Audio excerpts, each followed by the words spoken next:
Hello बेटा, good morning. देखो बेटा, आज का हमारा टॉपिक है इलेक्ट्रोस्टैटिक शील्डिंग। जो हमारा नेक्स्ट टॉपिक है, बीच में एक आध टॉपिक रह भी जाते हैं, वो आगे पीछे करके हो जाएंगे। तो नेक्स्ट हमारा टॉपिक है बेटा इलेक्ट्रोस्टैटिक्स, ये होगा शील्डिंग। स्पेलिंग देख लेना बेटा, ठीक है। इलेक्ट्रोस्टैटिक शील्डिंग क्या है? तो बेटा ये बात आपको पहले ही बता रखी है कि जो डेफिनेशन होती है वो उसके अंदर ही छिपी होती है। जब इलेक्ट्रोस्टैटिक चार्ज शील्डिंग का प्रोटेक्ट, शील्डिंग है बेटा उसका प्रोटेक्ट होगा, बचाव होगा। तो वो क्या होगी? Electrostatic shielding. तो बेटा इलेक्ट्रोस्टैटिक शील्डिंग देखिए, आप अपनी तरफ से एक आम भाषा में जिससे आप समझ सको उसमें इसकी डेफिनेशन बना लो। शील्डिंग का अर्थ है बचाव, इलेक्ट्रोस्टैटिक का होगा चार्ज से बचना। तो किसी भी बाहरी चार्ज से बचना, एक्सटर्नल चार्ज से बचना, वो क्या कहलाता है? Electrostatic shielding. उसका नाम क्या होगा बेटा?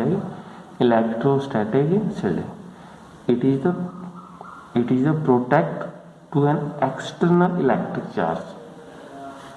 एक एक्सटर्नल इलेक्ट्रिक चार्ज से प्रोटेक्ट करना, in which no electric field is there, जिसके बीच में इलेक्ट्रिक फील्ड कितनी है बेटा? 0।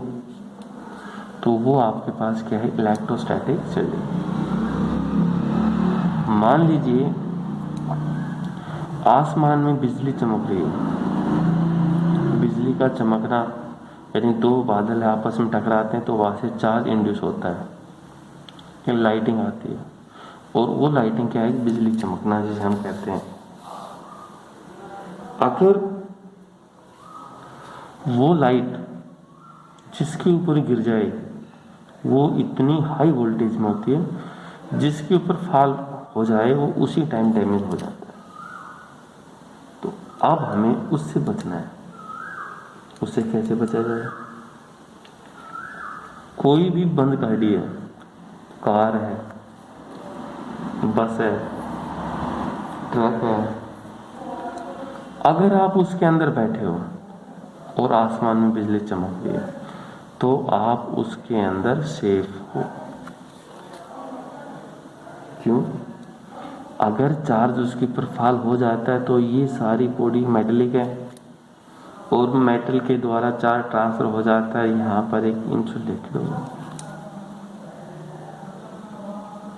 ठीक है। तो ये जो आपके पास क्या होगा? इलेक्ट्रोस्टैटिक शील्डिंग का काम करेगा। इलेक्ट्रोस्टैटिक शील्डिंग का काम करेगा।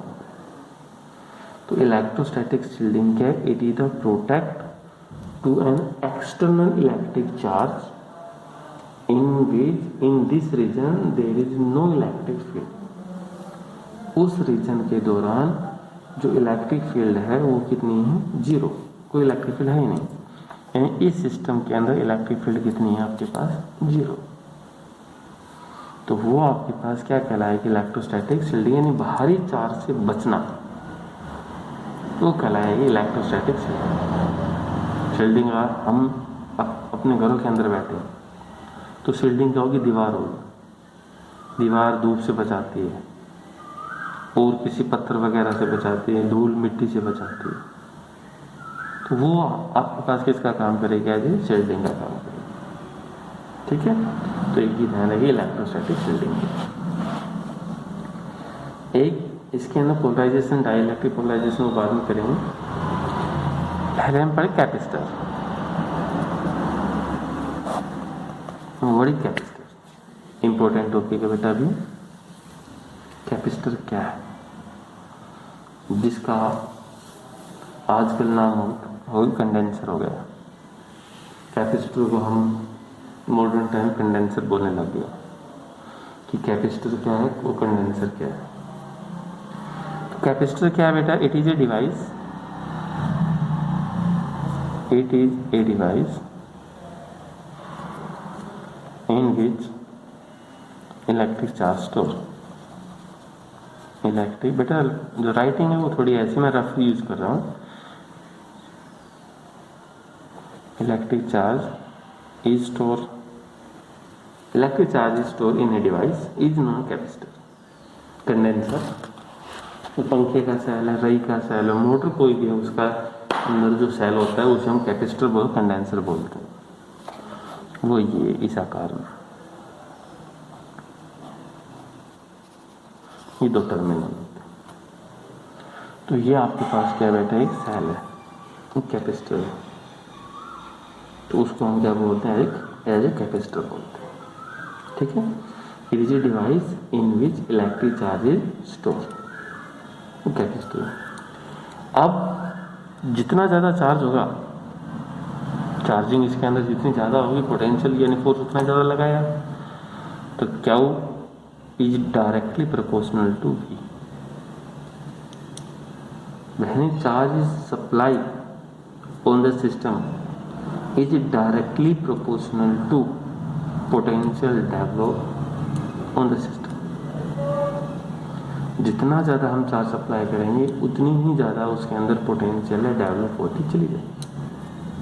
ठीक है, ये होगा। अब बेटा ये प्रोपोर्शनल है, इसको हटाने के लिए हम एक कांस्टेंट यूज करते हैं। वो कांस्टेंट क्या है, C इंटू V। पहले प्रोपोर्शनल लगाए, जितना ज़्यादा चार्ज उतनी ज़्यादा पोटेंशियल, जितना कम चार्ज उतनी कम पोटेंशियल। हम फोन का चार्जर यूज करते हैं, चार्जिंग कम है, करंट कम है, पोटेंशियल तो वो पैरेलल में जोड़ी गई है, वो तो सेम आती है। तो क्या वो डायरेक्टली प्रोपोर्शनल टू V, तो प्रोपोर्शनल को हटाया, कांस्टेंट यूज किया C, where C is known capacitance. C का नाम क्या होगा बेटा, C का नाम है कैपेसिटेंस।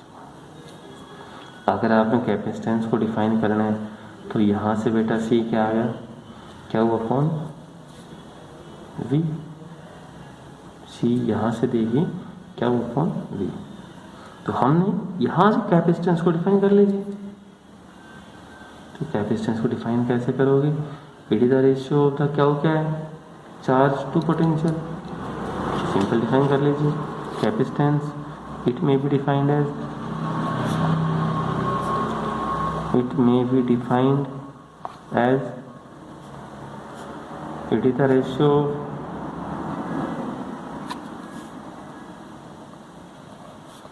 charge to potential।